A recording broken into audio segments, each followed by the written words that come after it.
What's up, everybody? I hope you guys are having a wonderful Friday. I know we are. Woo! I'm Jeremy Miller. I'm Dallas Terrell. We are the Betterment Bros.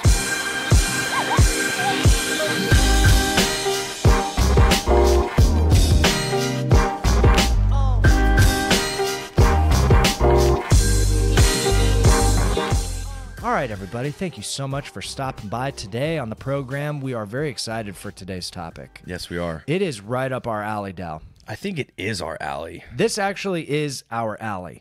Yeah. Just to reaffirm that. I like that. This is our fucking alley. Yeah, dude. You know how people say, like, stay in your lane? Mm-hmm. This is our lane. This is our highway. We are the asphalt. Yeah, dude. We are the asphalt. Yeah. I thought you were going to say we are the assholes. Yeah. No, maybe that too, but we might have to be. We might. That being said, Dal, let's fire it up with our 2-minute takeaways. 2-minute takeaways. Some gratitude, dude. Gratitude. The attitude of gratitude. That's what it. we're going to develop here. Oh, yeah. I already feel like I've taken on going first. Okay. So. Yeah, you have. Yeah. Yes, you have. It's official. Dude, super small ass takeaway, but you're going to love this. Okay. Today, dude, I hung 2 pictures in my room. Beautiful paintings. Beautiful paintings that were a gift from my mother Nice, and my Lisa. stepfather. And the cool takeaway was I have this roommate. His name's Joe. He's fucking like the epitome of maintenance. Yeah. Dude can fix anything. Yeah. Broken sink, garage, car. Yeah. That was car and garage put together. Karar. Dude can fix anything, right? Right. And basically, I've kind of just been like, hey, Joe, this, Joe, that. You know, he did this like wall mount on my TV and shit. Nice. It's funny, I was opening the instructions for the wall mount, and it says like, don't do this unless you're a professional. Mm-hmm. It's like, Joe, you're up, man. Yeah, you don't want your TV falling off the wall. Didn't want it falling off, dude. No. So today I said, you know what? Fuck it. Yeah. How am I going to get better? Like it was one of those things where I know I've been like pushing it off. Sure. Almost like the avoidance. Mm-hmm. Like I know he could do it. This is his alley. I did nothing to like own the handyman lifestyle. Mm-hmm. So I fucking went to Target, dude, and I bought some picture frames. I watched a couple YouTube videos. There you go. Bought myself my first tape measure, Nice. a hammer, Dude. and some nails, and I fucking hung those things, dude, and they are, as maintenance men would say, they're plumb. Yep. They are flush. Yep. And they're even, bro. Dude, you sent me the pics, man.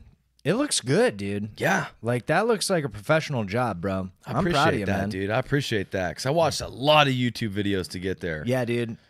That's how I achieved all this. In the YouTube? studio, you guys can't see, but I'm pointing to all the picture 1, frames. 2, 3, 4, 5, 6, Yeah. 7, 8, 9, 10. There's 10. We got a lot going on here, dude. YouTube got me there. Got you there? Yeah, because it was the same kind of thing. If I didn't do it, how am I ever going to learn?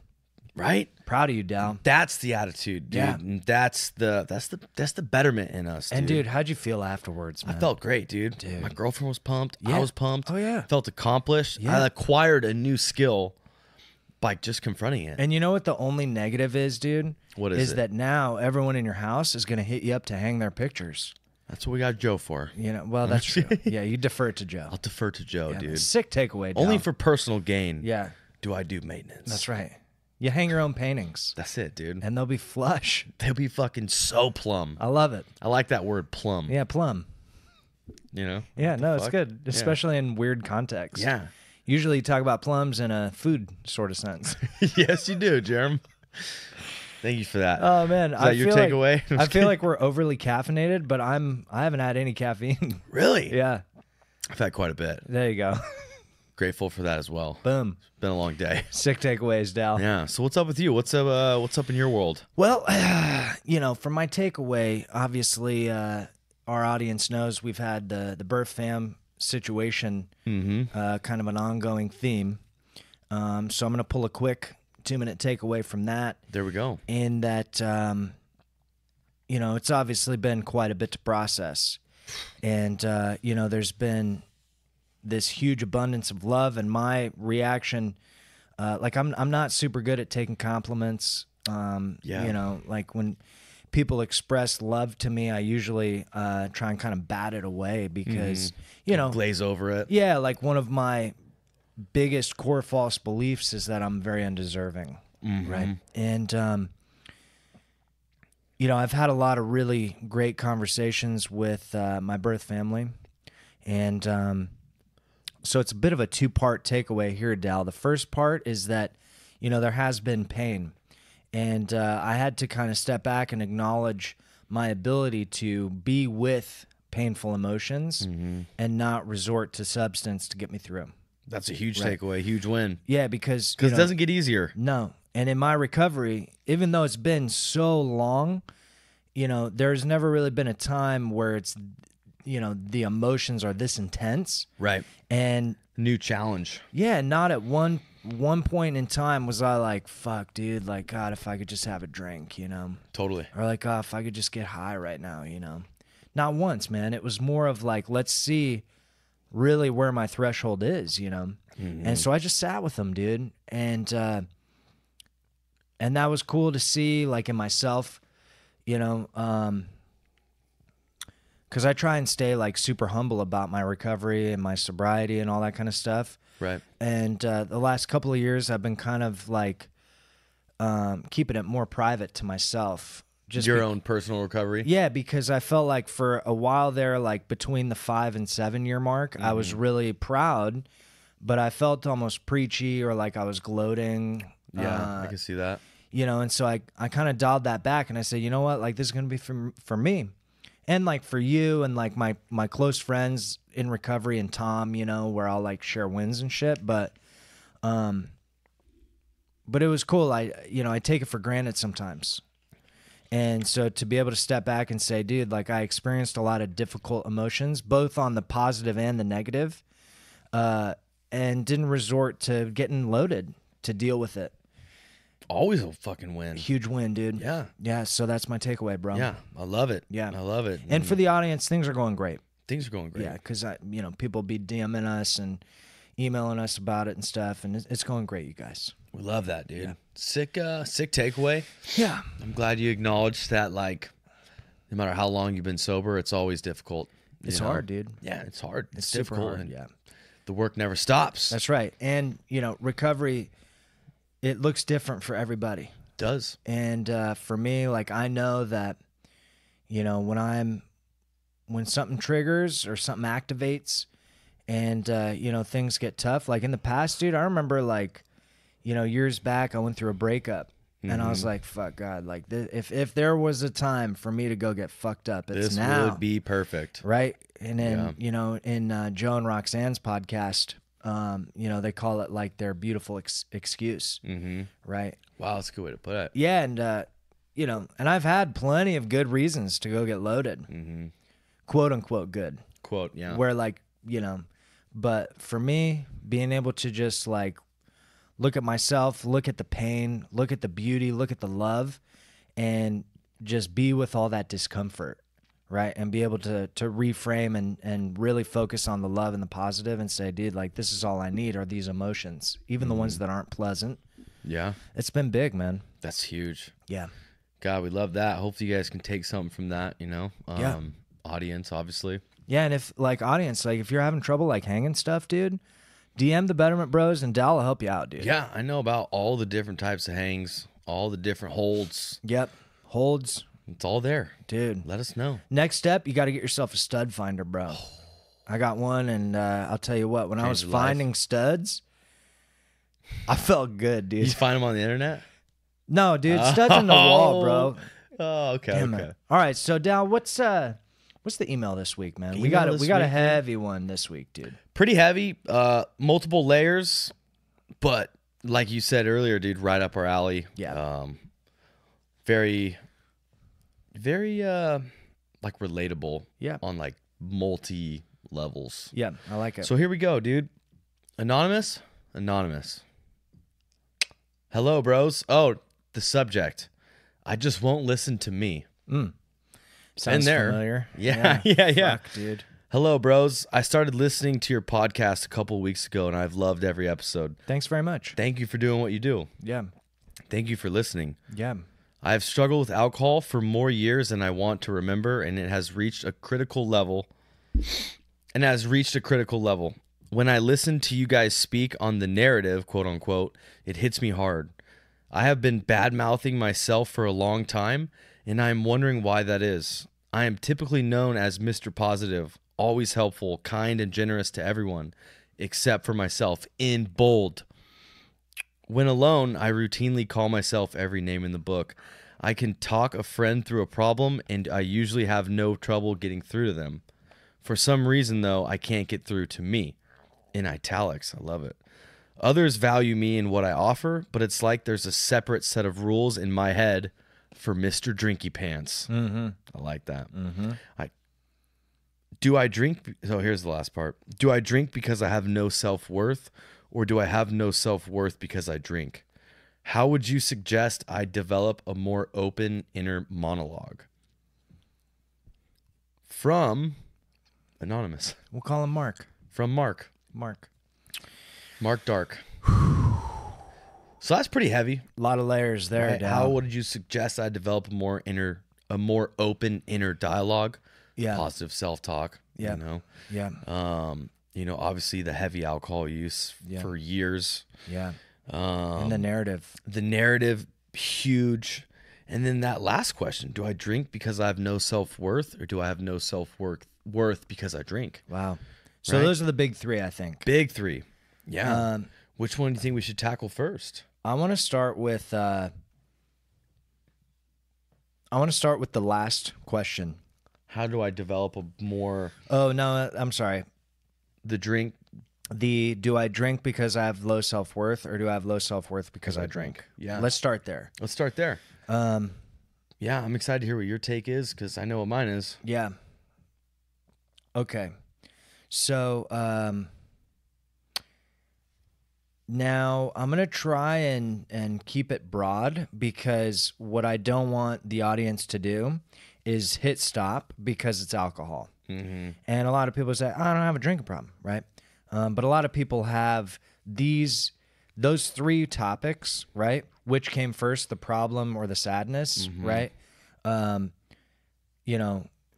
Negative self-talk, and what was the third one? Negative self-talk, self-worth. Self-worth. Using alcohol. How do I using develop? alcohol? Yeah. And how to develop a positive monologue, Yeah. or a positive self-talk, positive self-concept. So these three things present with addiction in every form, but also like codependence, relationship troubles. I mean, these three things can manifest in so many ways beyond alcohol. So if you're sitting in your car right now and you're like, I don't have a drinking problem, don't push stop. Yeah, this relates is still to you. For you. I promise. Yeah. So with the good disclaimer right there, Jerem. Yeah, man. I don't want the audience, shortchanging themselves. Right? Absolutely. So which came first, right? The chicken or the egg? Yeah, the self-worth or the drinking, lack of self-worth or the drinking, right? So to me, it's neither. It's not one causes the other and the other causes the other, right? It is cyclical. It's a cycle. Okay, Totally. So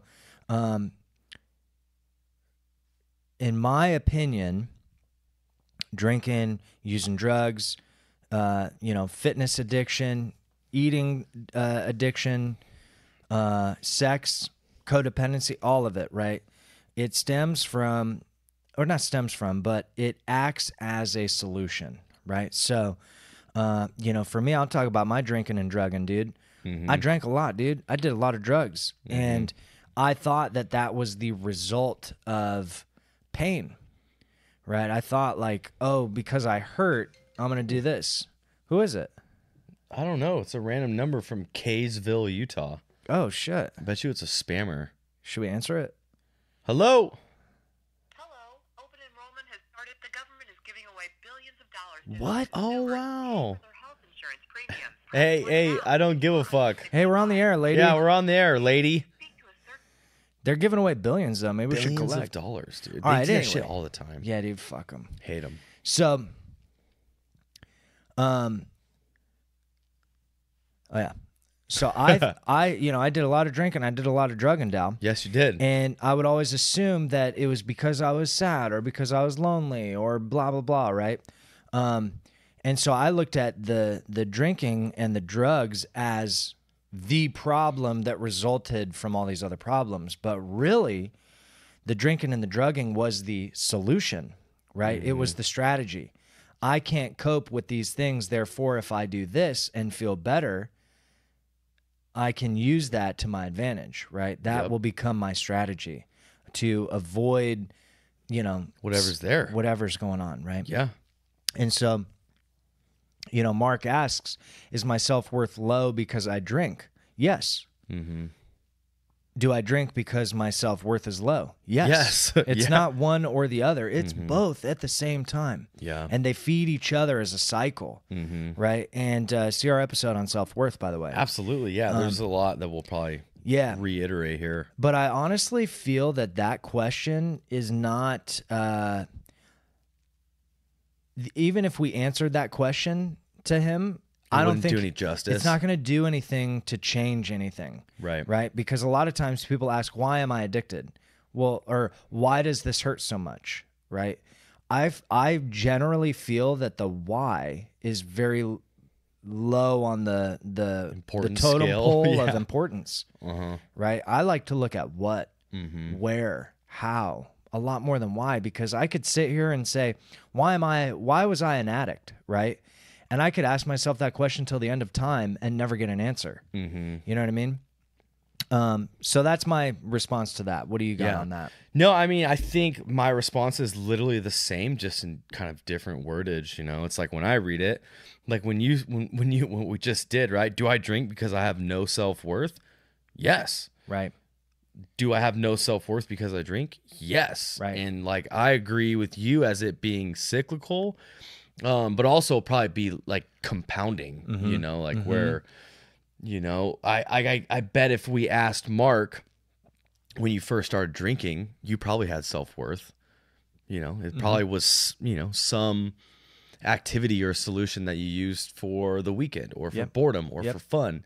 So you didn't start out having no self-worth. Right.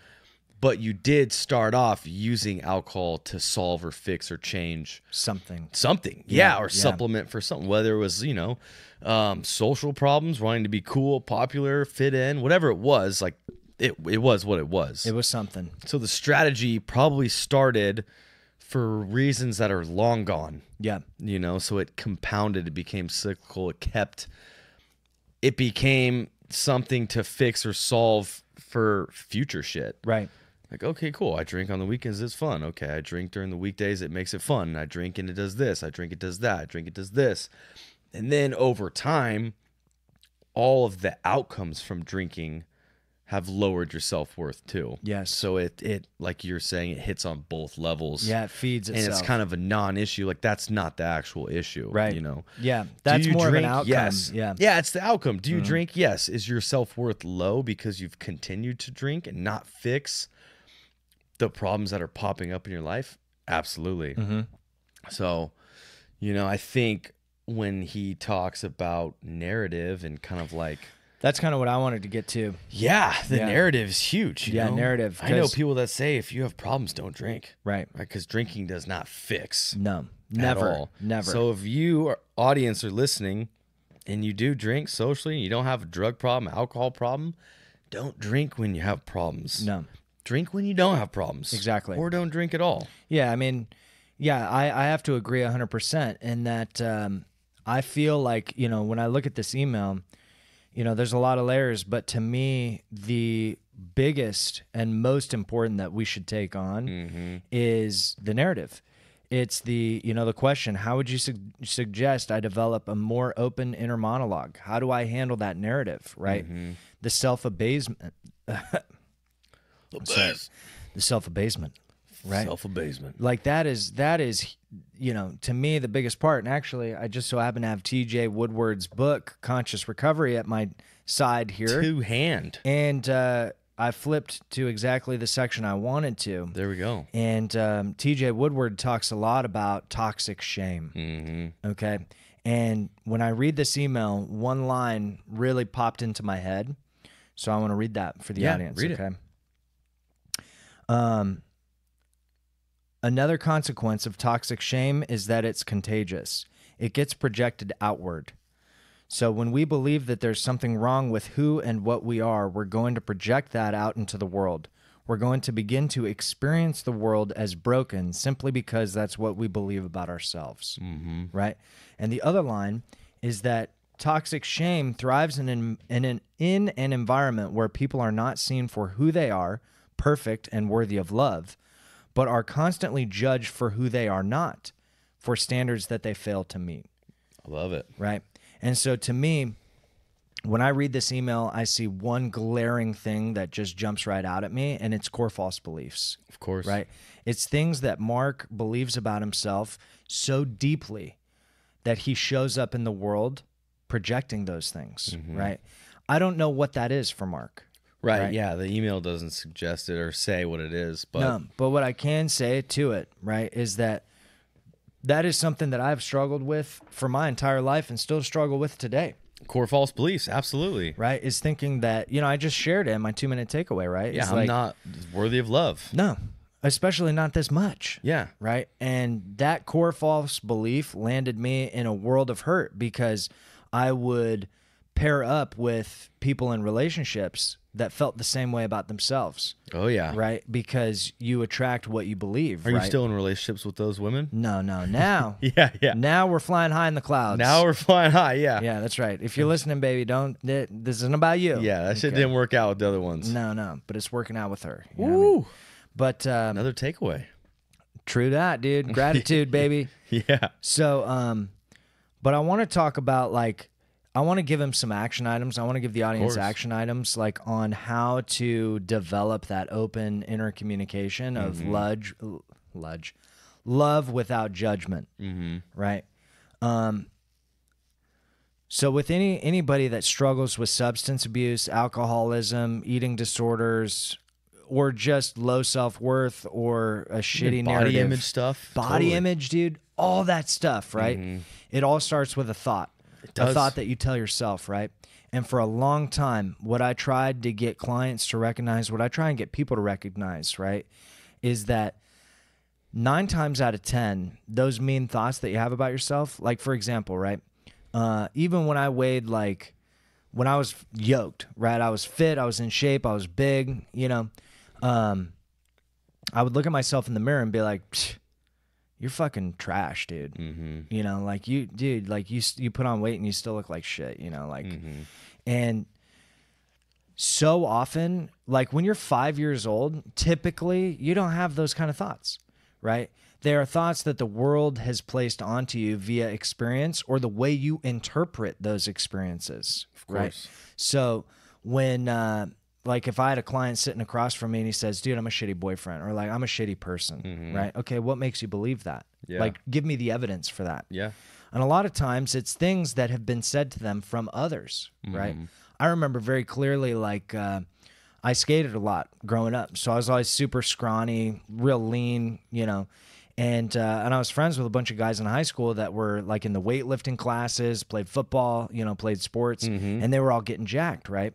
And I remember my dad, I worked at Big O Tires, and my dad, God bless him, he didn't mean nothing by it, right? But he's like, yeah, I can't wait for you to bulk up, because he wanted me to bulk up because I was a scrawny ass kid, dude. Yeah. And that thought right there, I'd never thought negatively about my appearance until that sentence, right? And then no matter what I seemed, and I'm not blaming my dad for all this shit, right? This is a lot of repeated, reinforced beliefs, right? But my point is that if you think about who you are, your true essential self, right? The body doesn't matter. Other people's opinions don't matter. What matters is what you say to yourself. Yeah, your opinion of you. Exactly.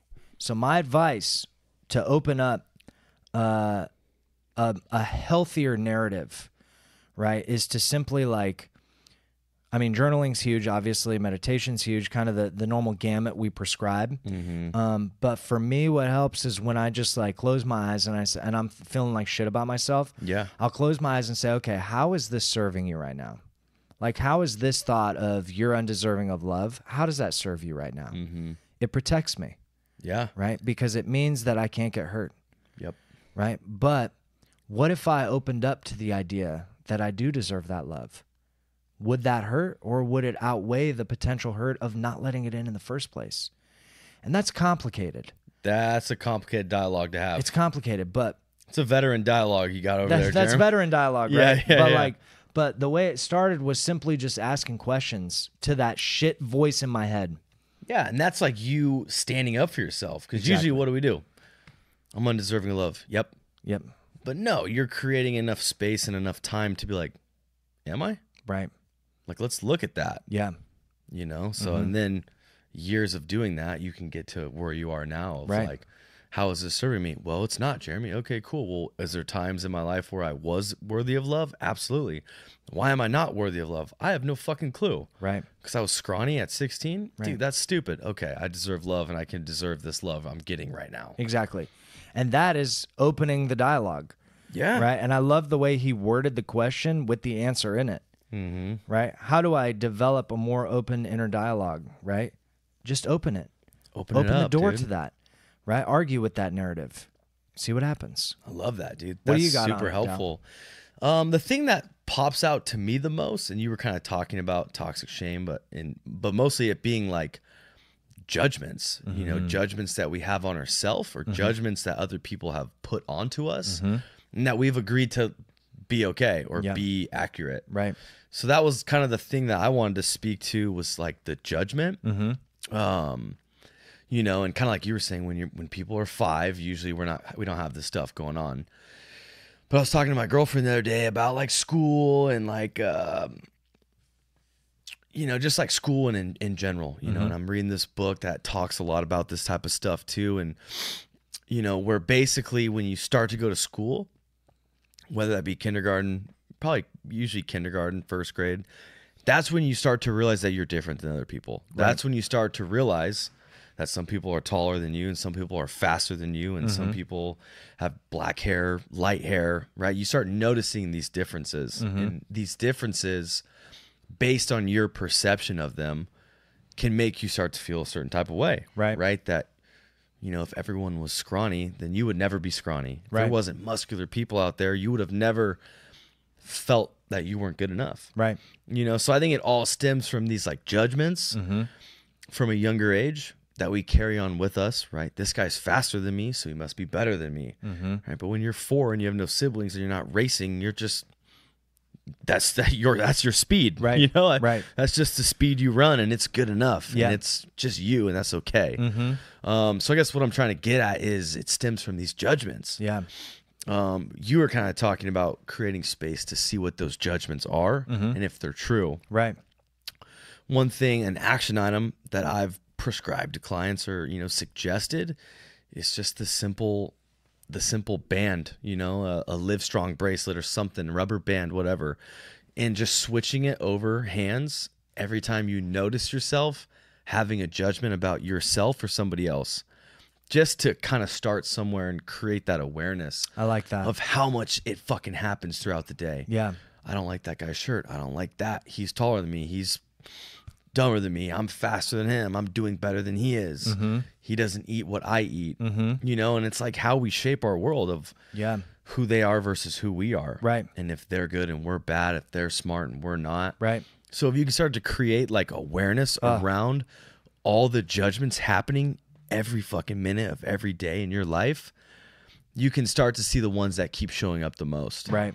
And then once you start to see them showing up, then we can start working on I love that. what's there. Yeah. Awareness is But such you a big can't piece. find it. Yeah. You know, it's hard to find it. Like if we asked Mark, like, what are these? Yeah. It would take some time. It would take Q&A. Yeah. Like, dude, sit down. Let's talk about it. I'm sure it wouldn't come up. No.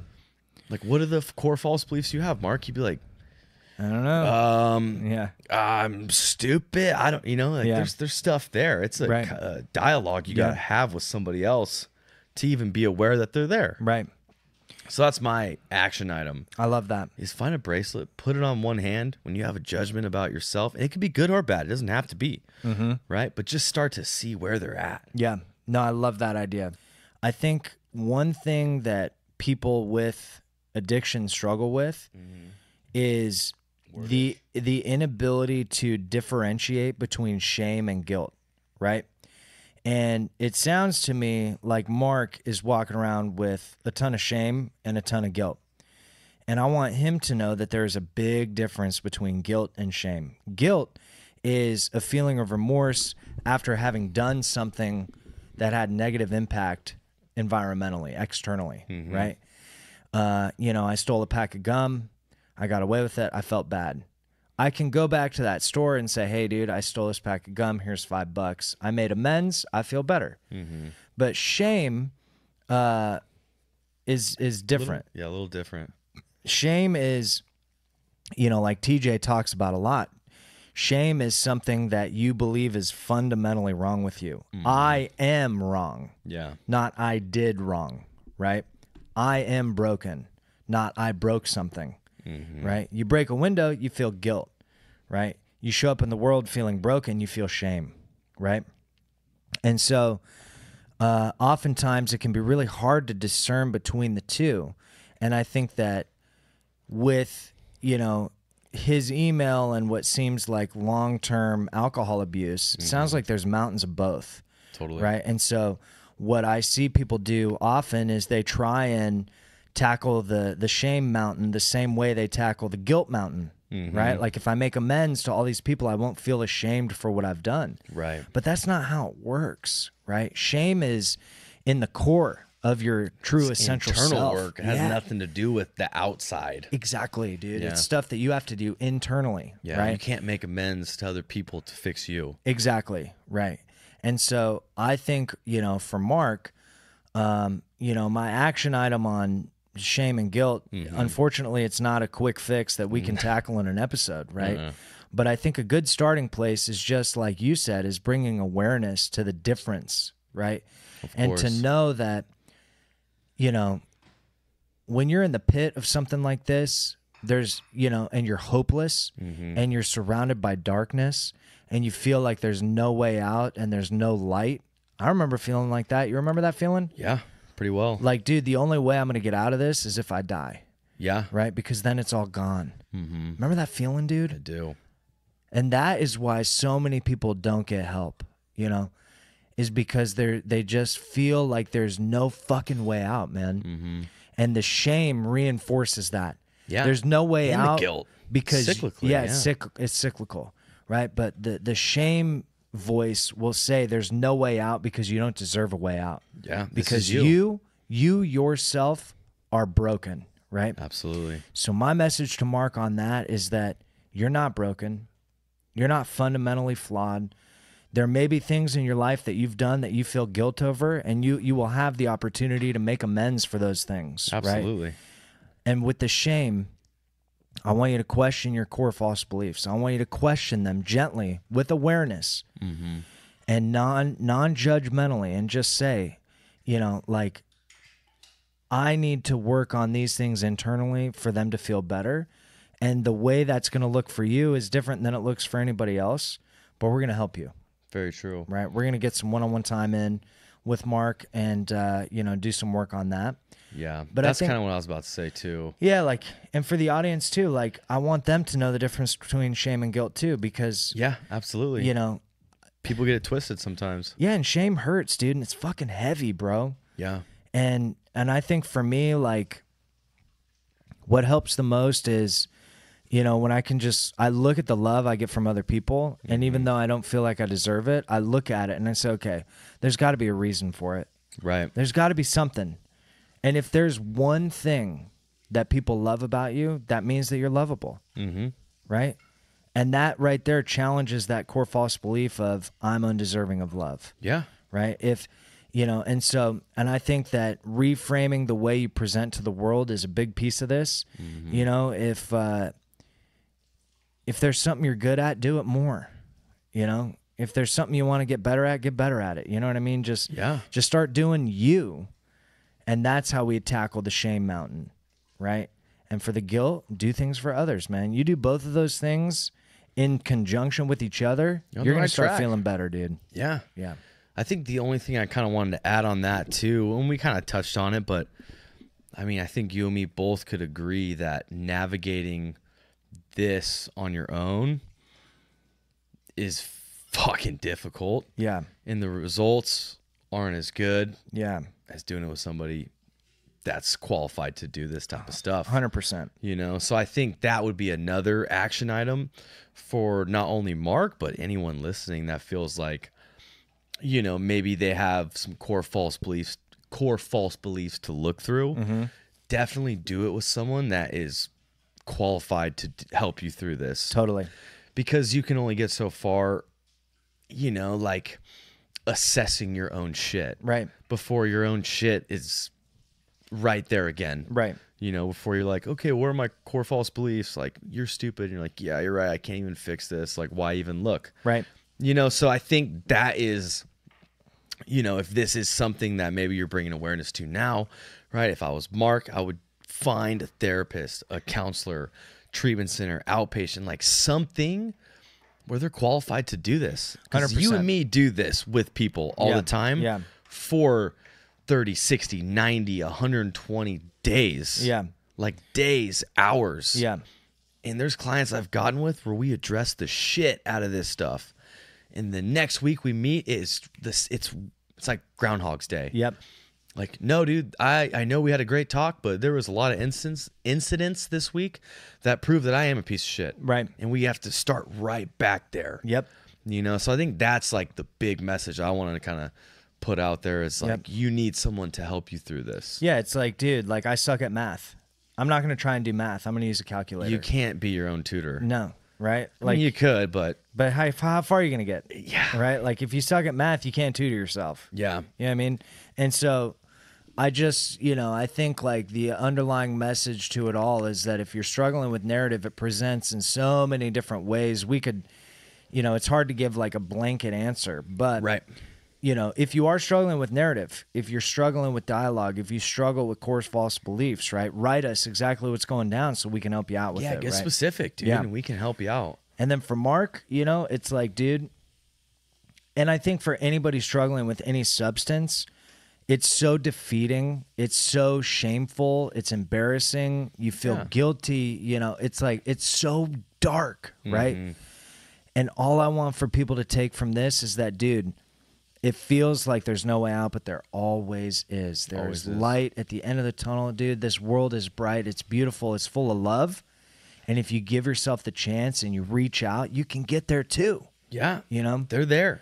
I just got to see them. Yeah, it's close to our hearts, you guys, this topic. It's very true. And we didn't know, you didn't know this much help was out there. I didn't know this much help was out there. No, dude. You know? No, I thought I was on an island. Totally. By yourself. Yeah. And it's like, dude, everyone struggles with this shit. They're no different. You're no different. We're no different. Right. We all struggle with mostly the same shit. Yeah, dude. You know, we have been for centuries. Right. You know? World War II, dude, the world was going to shit. You know what America did? We called backup. You know what I mean? Dude, we reached out a hand. And then we took down the Nazis. Ooh. You know what I mean? We did. With help. With the help. We phoned a friend. A couple of them. Mm-hmm. You know, there's no shame in phoning a friend, man. There's not, dude. And it all starts with talking. It all starts with communication, even if it's with yourself. Yeah. Do it non-judgmentally. I love the wristband idea. You know, bring awareness to the judgments that you pass on others and yourself. Yeah. If for any other reason, just to see how much you're doing it. Yeah. Right. And if you should do something different. Right. Or realize they're all super positive and you don't do it a lot and you're winning. Right. Either way, it's a takeaway. It's a takeaway.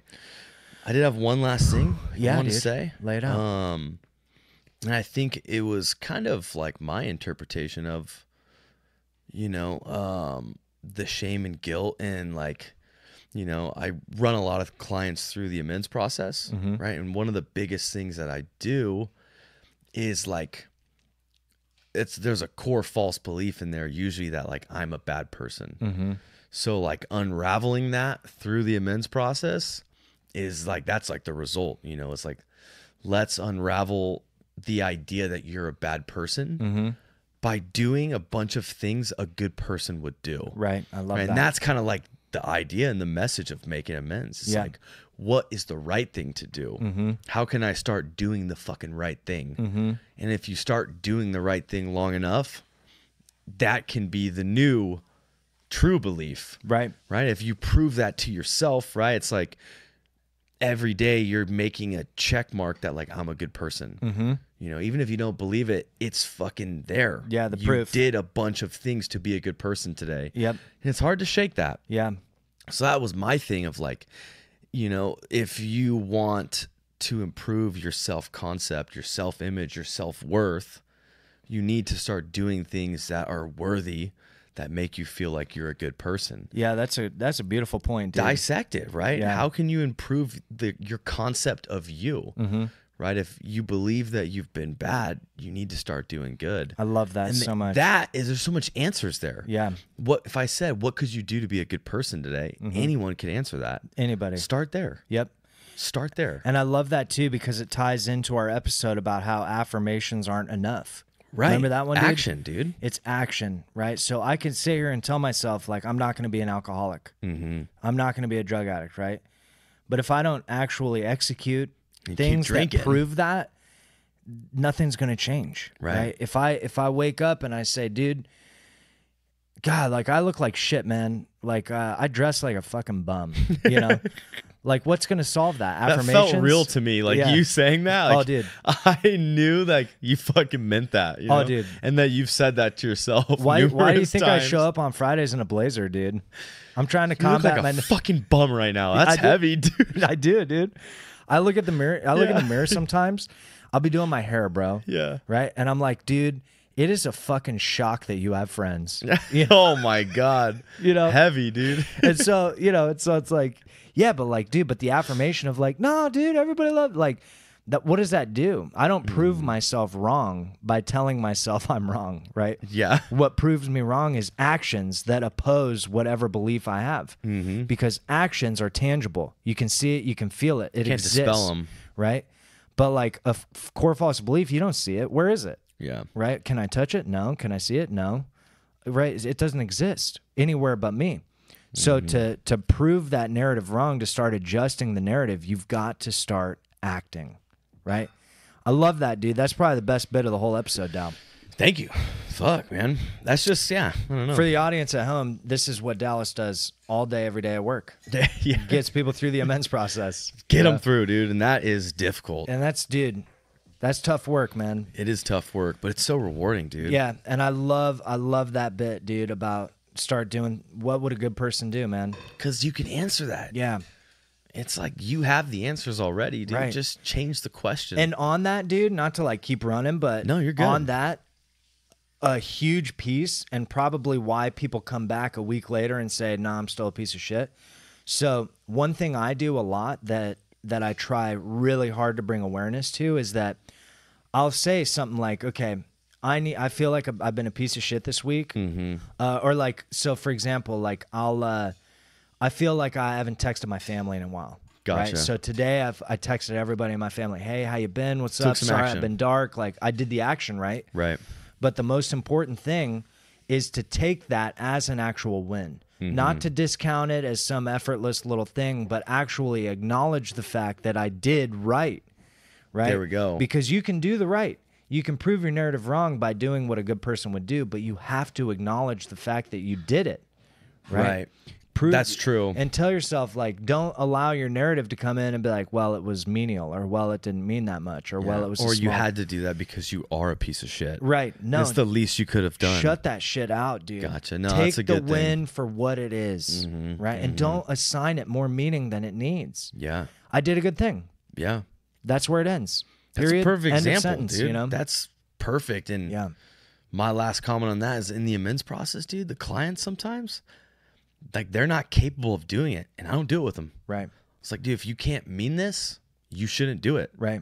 Because it's going to do is have a negative effect. Absolutely. Like, imagine trying to do the right thing and not wanting to. That is like way darker than just like, hey, you're not ready. Right.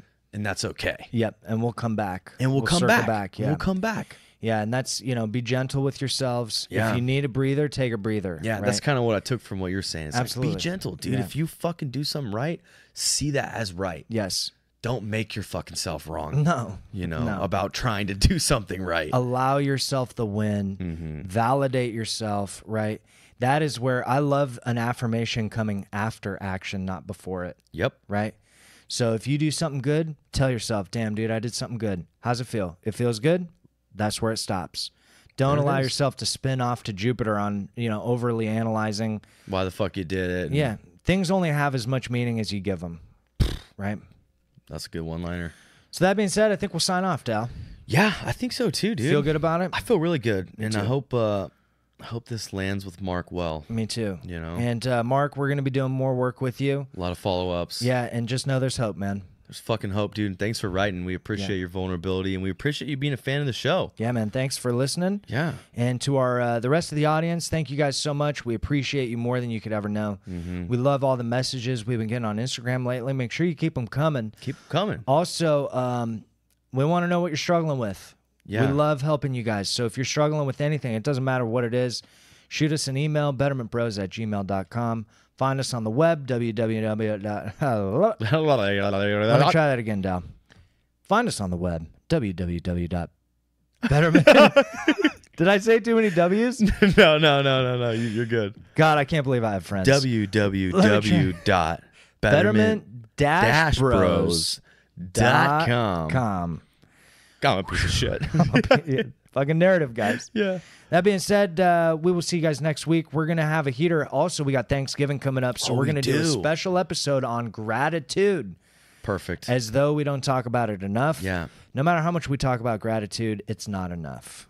Because it is the biggest, arguably one of the most powerful forces on planet Earth. Yeah, we're going to do a whole fucking episode about it. That's right. While eating turkey. That's right. And cranberry sauce. Cranberry sauce. Yeah, man. You're cooking, though, dude. I'm cooking? I'm not a good cook. And that's not narrative. That's not narrative. Reality, that's dude. facts. Yeah. There's a lot of evidence that supports that. Yes, there is, dude. You want a fried egg, though, dude? I got Jeremy you. Miller is your guy. I fry an egg, man. That being said, we're signing off. I'm Jeremy Miller. I'm Dallas Terrell. Take it easy.